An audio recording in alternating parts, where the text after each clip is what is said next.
Semuanya, perkenalkan, nama lengkap saya Servus Binjatuja. Saya mahasiswa Universitas Katolik Indonesia Santo Paulus Ruteng, program studi pendidikan bahasa Inggris.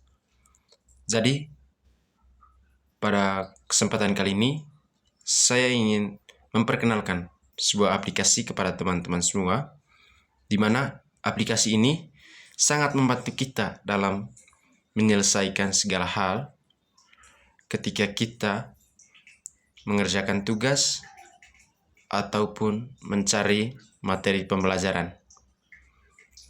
Oke, kita langsung saja kita masuk ke langkah-langkah cara penggunanya. Oke, sekarang kita masuk ke tahap pertama, yaitu membuka aplikasi ChatGPT.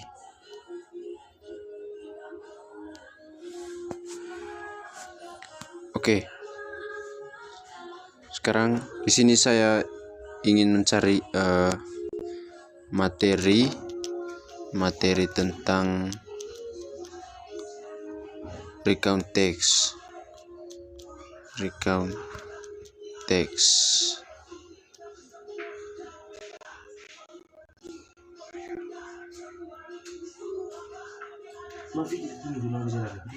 Oke.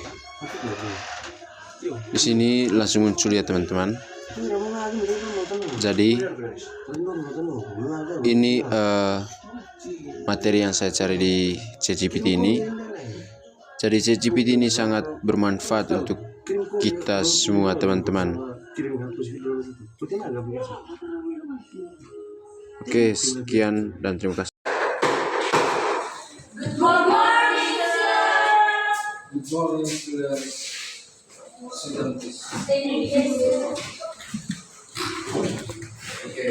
Good morning, students. Good morning. How are you this morning? Okay. Thank you. Okay. I want to check your attendance. Today we learn about recount text. What do you do last week? Apa yang kalian lakukan minggu lalu?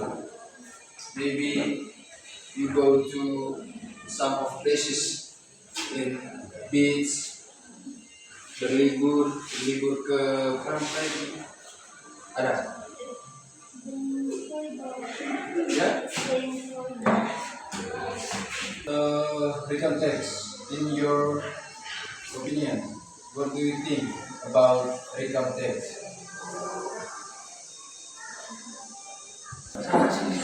Okay, students, what do you think about recount text? Recount text is the text that details past event or someone's experience. Okay, thank you. Okay, students, what do you think about recount text? Recount text is the text that details past event or someone's experience. Okay, dari Kakak Reza, give applause to Kakak Reza. The definition of recount text is a text that retains past events or experiences in the order they happen. It is used to retell stories about something that already happened in the past. Jadi, teks recount ini adalah teks yang menceritakan kembali peristiwa yang sudah terjadi di masa lalu sesuai urutan kejadiannya. Jadi ceritanya itu kita menceritakan sesuatu itu harus berurutan. Mengerti? You understand? Yes. Okay. Purpose of recount text. Okay, text structure of recount text. Part of structure text recount. Three. The first is orientation. Second,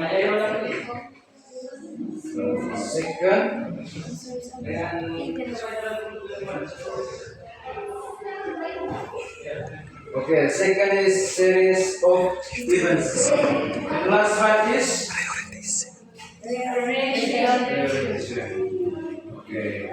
Jadi orientation is introduce structure of written text. The first is orientation. An orientation is an introduction to a story that contains basic information about the events. The orientation serves to provide the reader with an overview of the first what's happened. Jadi yang pertama itu apa yang terjadi, apa yang kita lakukan, terus who was involved, siapa saja yang terlibat dalam cerita tersebut. The third, when it happened, kapan peristiwa itu terjadi. Dan the last one is where is it, di mana itu terjadi. Okay, for example, last week I went to the beach with my friends or your boyfriends. Second is series of events. In series of events, there's what happened in order. Jadi di sini menceritakan kejadian secara berurutan. Kalian menceritakan urutan peristiwanya dari awal sampai akhir. Misalnya itu kamu menceritakan liburan ke Jakarta atau di suatu tempat di pantai mungkin. Dan pada bagian series of events kamu menceritakan hari pertama kamu buat apa. Terus hari kedua dan hari ketiganya. Dan the last one is reorientation. Jadi pada bagian ini kamu menceritakan kesan atau simpulan sebagai penutup dari ceritanya. Oke. Guys of recount text. The first, personal recount. There's about personal experiences. Example, last holiday I visit my grandmother in the village. Jadi, personal recount adalah teks yang menceritakan pengalaman pribadi penulis. Cerita ini benar-benar dialami oleh penulis sendiri, seperti liburan. Second is factual recount. The factual recount report events based on facts. Example, last Monday, an Independence Day ceremony. Jadi factual recount adalah teks yang menceritakan peristiwa nyata berdasarkan fakta. Biasanya digunakan untuk melaporkan kegiatan seperti acara sekolah. The last one is imaginative recounts. Tells an imaginary stories as if it happened. Example, yesterday I explored a magical forest and met a talking dragon. Jadi berbeda dengan factual recounts. Imaginative recounts adalah teks yang menceritakan kejadian imajinasi atau khayalan, tapi ditulis seolah-olah benar-benar terjadi. Okay. So now we move to the language feature. So now we move to the language feature. Jadi di recount text itu kita harus menggunakan simple past tense karena itu menunjukkan kejadian yang sudah terjadi atau kejadian di masa lampau.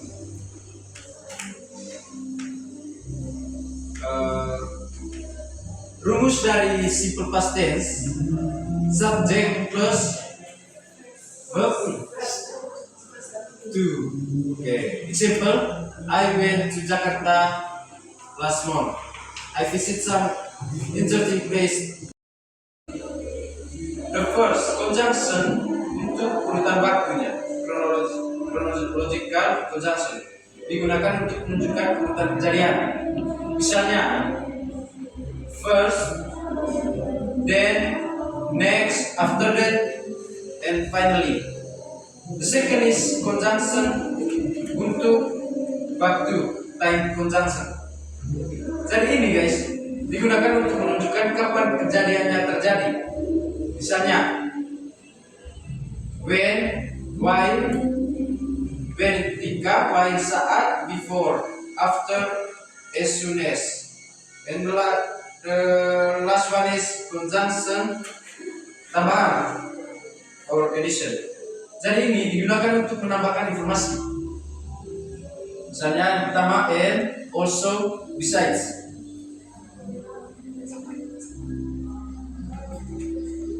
Next, using adverb of time and adverb of sequence. The first adverb of time. Jadi ini digunakan untuk menunjukkan waktu. Yesterday, last week, last month, and another. Second adverb of sequence. Ini digunakan untuk menunjukkan urutan kejadian. First dan apa yang saya sudah jelas tadi.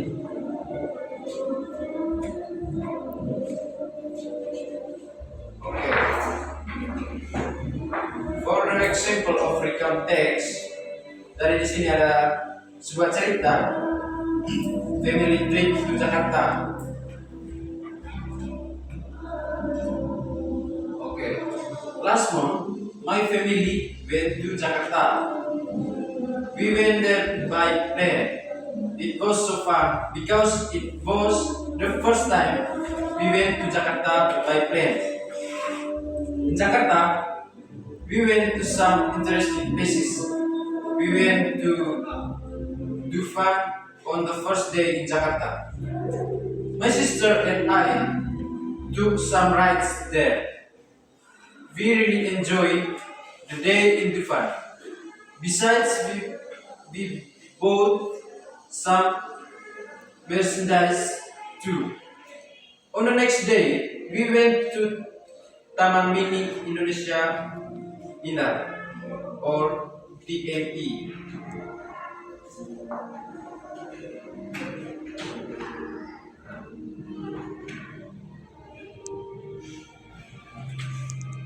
That's all for today, and thank you for your participation, and see you next week. Thank you. Itu saja video dari saya.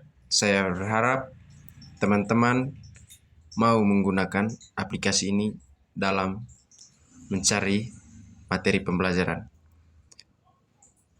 Dan terima kasih karena sudah menonton video saya, and see you the next video.